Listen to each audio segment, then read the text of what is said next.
Hello દોસ્તો, અમારા નવા બ્લોગમાં તમારું સ્વાગત છે। આજે આપણે જવાનું છે ભાવનગર તાલુકાનું એક આલાપર ગામ છે। ત્યાં ત્યાં એક આલાપરીમાનું મંદિર આવેલું છે। ત્યાં આલાપરીમાના દર્શન કરાવીએ। ત્યાં સુધી તમે અમારા નવા બ્લોગમાં બન્યા રહો।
તેમના તમને દર્શન કરાવીએ, અમે પણ કરીએ। તો આ મંદિર ડિઝાઇન કમ્પ્લીટ બધી કેવી મસ્તીની છે। અને આ અંદર મંદિર છે એ પ્રાચીન કાળ વખતનું છે। આ બધું હમણાં કરાવેલું છે।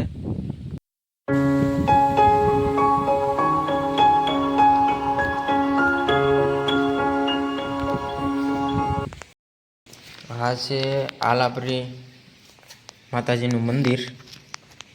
તમે જોઈ શકો છો, આલાપરી માતાજી એટલે કે આ શ્રી ખોડિયાર માનું મંદિર છે આ।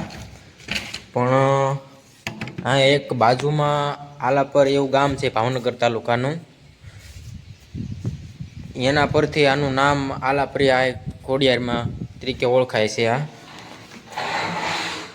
આના દર્શન કરવા આવો તો તમારું ધાર્યું કામ થાય છે।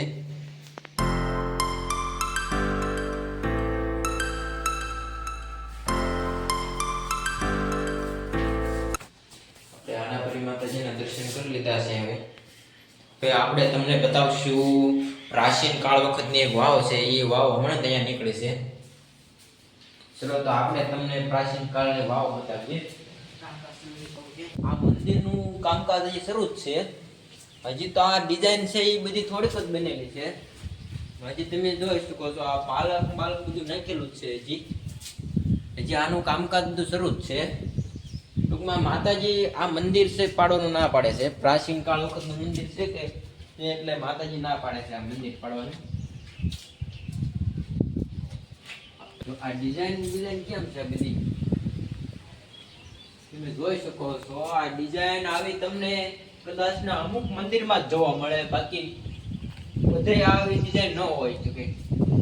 માતાજીના ફોટા પણ છે આમાં, તમે જોઈ શકો છો આલાપરી માતાજીના।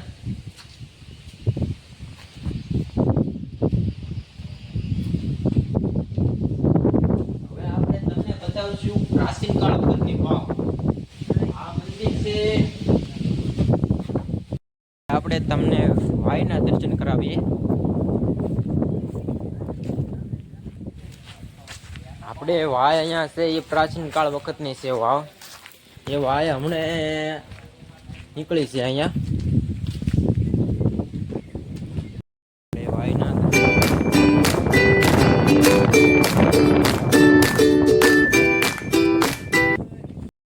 આપણે વાયની પહોંચી ગયા છીએ। તો વાયના દર્શન કરીએ, આપણે અંદર જઈએ।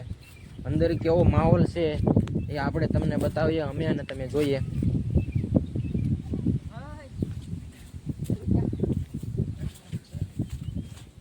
તો દોસ્તો આ વાય છે પ્રાચીન કાળ વખતની છે। તમે જોઈ શકો છો આના પથ્થર પણ કેવા છે, બધા પથ્થર જો, પથ્થર તમે જો, પથ્થર આના આ વાયના પથ્થર જો। આ વાવ છે રાજા મહારાજા વખતની છે કે રાજા મહારાજા વખતની, એટલે કે અહીંયા ચોર લૂંટારા બધાય આની અંદર આવીને ચોરીનો માલ અહીંયા છુપાવતા। ધારો કે સોનું એવું બધું આમાં છુપાવતા એ ચોર લૂંટારાઓ। પછી આ ધીમે ધીમે આ બુરાઈ ગઈ હતી, પણ હમણે આલાપરિયાએ એક ભાઈને સપનામાં આવી અને કીધું હતું કે અહીંયા વાવ છે એમ.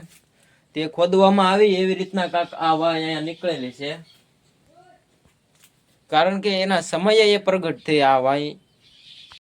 જો આના પગથિયા પણ હજી બધું આનું માહોલ બધો એવો ને એવો જ છે. આની પગથિયાની કોતરણી પણ કેવી છે તમે જોઈ શકો છો, બધી એવી ને એવી કોતરણી છે બધી.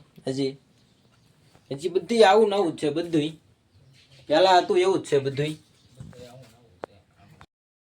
અને ડિઝાઇન બધી તમે જુઓ, ડિઝાઇન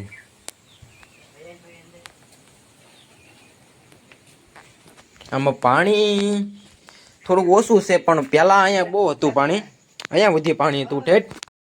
બધી કોતરણી કેવી છે, અત્યારે આવી હોય તો બની તો ન જ શકે, કોઈ કાળે બની ન શકે આવી હોય, કેમ કે આ બહુ જૂની છે આ. અને આને ખોદવામાં પણ હજી આવશે, પણ આમાં પાણી છે એટલે ખોદવામાં નહીં. આમાં આનું કેવું એવું છે આમાં કે આમાં એક તીરસુળ છે, એવું કેવું છે તીરસુળ છે ત્યાં સુધી આવા ઊંડી છે, હજી ઊંડી છે. આ ખોદવામાં આવશે પણ પાણી કોરું થઈ જાય પછી આવશે આને ખોદવામાં. વાયનો તમને એટલો ઇતિહાસ કીધો, પણ આપને તો એટલી બધી માહિતી નથી. પણ આનો બધાય કહેવામાં આવે છે કે આનો ઇતિહાસ બહુ જૂનો છે એમ. આનો ઇતિહાસ ખોલવો બેસી તો આનો પાર જ નથી આવે એમ, એવો ઇતિહાસ છે આનો બધોય, એવું કેવું છે. આવું પ્રાચીન કાળ વખતનું વસ્તુ હોય ને એ અમુક જગ્યાએ જ નીકળી શકે, બધે ન નીકળી શકે. આ માતાજીનો એટલો પ્રતાપ છે એટલા માટે આ વાય અહીંયા પ્રગટ થઈ છે. અહીંયા આ આજુબાજુમાં બધો આવો ડુંગર જ છે, બધોય આવો ડુંગર જ છે આખામાં. સાઈડ સુધી આમ ફરતો ફરતો તમે જ્યાં સુધી દેખાય ત્યાં સુધી ડુંગર જ છે. અને આ એક છે ને ફરવા લાયક સ્થળ છે. અહીંયા આવું ચોમાસાની ઋતુ હોય ને ત્યારે અહીંયા ફરવા આવો તો તમને બહુ મજા આવે અહીંયા ફરવાની બધે. અહીંયા જો હવે આજે આપણે તમને આ ડુંગરનો માહોલ બતાવીએ બધોય, અહીંયા ફરવાની કેવી મજા આવે એ તમને બતાવીએ. તો આ પશુ પક્ષીનો ખોરાક પણ મળી રહે છે, તમે જોઈ શકો છો અહીંયા કરે જ છે બધા.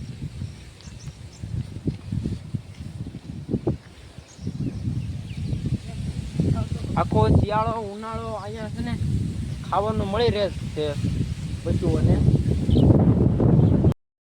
આ છે મંદિરનો પાછલો ભાગ, એ કેવો નજારો છે. હવે આપણે અહીંથી નીકળી જઈએ ઘર તરફ. લીમડો છે એ લીમડો પણ બહુ જૂનો છે. આ વાવ, લીમડો અને મંદિર એ બહુ જૂનું છે. પણ આમાં બધાનું કેવું એવું છે કે આમાં આખા લીમડામાંથી એક મંદિર તરફ ડાળ જાય ને એ મીઠી છે. એટલે કે બધા લીમડા તો કડવા હોય છે, પણ આ લીમડામાં એક ડાળ મીઠી છે એવું કહેવામાં આવે છે. હવે આપણે અહીંથી નીકળી જઈએ આપણા ઘર તરફ. આ પાણા છે ને એ પાણા વાયમાંથી નીકળેલા છે. આ પાણા અહીંયા ગોઠવેલા કેવી રીતના છે તમે જોઈ શકો છો. જો આ પાણા ફરતા મંદિરને ફરતા ગોઠવેલા છે. આ પાણા આવી રીતના જ છે આ પાણા. હવે આપણા બ્લોગને એન્ડ કરીએ છીએ. તો જો તમને અમારો બ્લોગ પસંદ આવતો હોય તો અમારી ચેનલને લાઇક એન્ડ સબસ્ક્રાઈબ કરવાનું ભૂલતા નહીં. બાય.